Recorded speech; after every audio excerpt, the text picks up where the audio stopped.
Roaring jets and helicopters are dominating the skies near Moscow on the second day of Russia's top aviation show. But as well as marveling at the machines, it's also a time for airlines to sign some big checks for their fleets. RT's Igor Piskunov is at the Zhukovsky Aerodrome for us to find out whether smart money is being spent this year. Hello to you, Igor. So what kind of deals are being struck there? Well, it's the second day of the show of the Moscow International Air and Space Show, and deals are continuing. On Wednesday, we heard that the United Arab Emirates have purchased 20 helicopters from the company Russian Helicopters, and this follows a huge deal made on Tuesday. Russia's Defense Ministry purchased various aviation, including 48 Sukhoi 35 fighter jets, which are among the most sophisticated and modern fighter jets available on the Russian market and produced by Russian aviation manufacturers. And now the first several days of the show are dedicated strictly to business. Companies are meeting and holding conferences, and so as this goes on, we are expecting more deals to be made. Has there been much to take their minds off their intense big deal negotiations, Igor?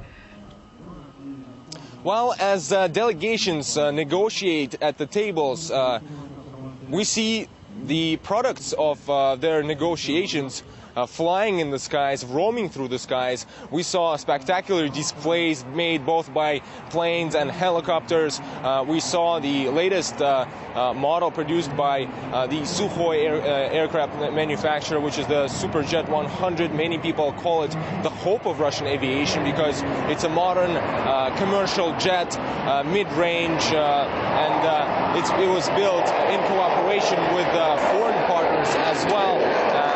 We saw spectacular aerobatics shows by aerobatic teams from abroad, like the France Patrol Group, which is one of the oldest and is considered to be one of the best aerobatics groups in the world. And also earlier today, we saw a spectacular display done by several Russian helicopters, like the K-52, also known as the Alligator. This is a new machine. Its production started just only around a year ago, and what makes it different from many other helicopters is its coaxial rotor system, which makes it extremely maneuverable. And it's based on its predecessor K-50, also known as the Black Shark. And we saw quite an impressive display done by that machine, which is really heavily armed and dangerous. Another helicopter that we saw today was the Mi-28N, also known as the Night Hunter. It's also one of the latest models made in Russia. It is also very heavily armed and is aimed for attacking tanks, other ground objects, and sky targets as well. It also has a very sophisticated night vision system, which its name basically comes from the system, Night Hunter, meaning that this helicopter can operate both during the day and at night. Another thing that we saw, another new that we saw here today, was the Yak 130 training jet fighter. Although it was being designed since the 90s, its production started only just around a year ago. That was when the first models were delivered to customers. And for more about Yak 130, here's this report prepared by my colleague Maria Finoshina. The jet Russia's Air Force has chosen to train its pilots. The Yak 130 is no mere upgrade of previous models. It's a completely different beast. The Yak 130's design allows it to fly at a 45-degree angle of attack with a maximum speed of more than 1,000 kilometers per hour. Vasily Sevastyanov started his flying career over 2 decades ago. Since then, he's taken the controls of just about every Russian-made plane. He says this new jet is a breakthrough. As a student, Vasily said he could only dream of a trainer like this. First of all, the pilot can easily control the situation as all flight information is presented on 3 multifunctional displays in each cabin and at the head-up display in the front cockpit. Second, it's a very smart vehicle insured against almost every human error. Whatever you do, the jet will never allow you go too far and threaten your life or the plane's safety. The Yak-130 can take care of the majority of the entire pilot training program. That significantly reduces the time and cost of mastering flying skills. But trainees spend a lot of time in a simulator before they are allowed near a real one. That allows the pilots to train without risking their life or jeopardizing the $15 million aircraft.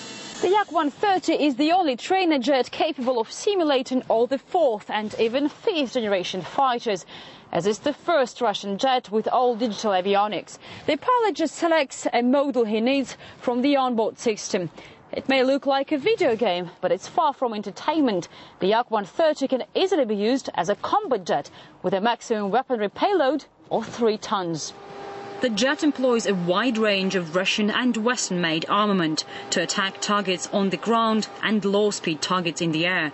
The president of the Irkut Corporation, the Yak-130's producer, says the mixture of a trainer and combat jet in one makes the jet highly relevant.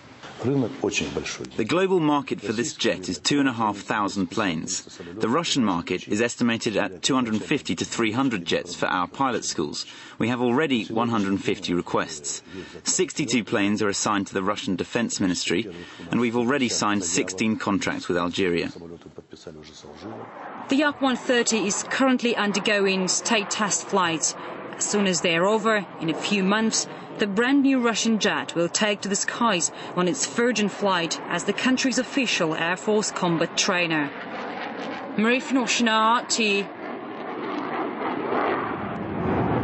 The Yak-130 training fighter jet is a great plane, but now I believe you're seeing some live pictures of another plane which is much more powerful, fast, and dangerous, and that is the MiG-35, which is considered to be a 4++ generation plane, which is probably one of the latest produced in Russia so far. Now, what makes this plane different from the others is its maneuverability and speed. It can go at nearly 2,500 kilometers per hour, and its engines can be modified to a thrust vectoring system, which increases its maneuverability once again. So this is one of the many planes that have been displayed here today and yesterday, as I've been telling you, apart from planes there have been helicopters as well. And this is no surprise. This is a huge show, and more than 700 companies are taking part, including around 450 Russian aviation producers, and all the rest are international companies also participating in the show. Spectacular indeed. Igor, thank you very much indeed for that update. Igor Piskunov reporting there live from Zhukovsky Airdrome.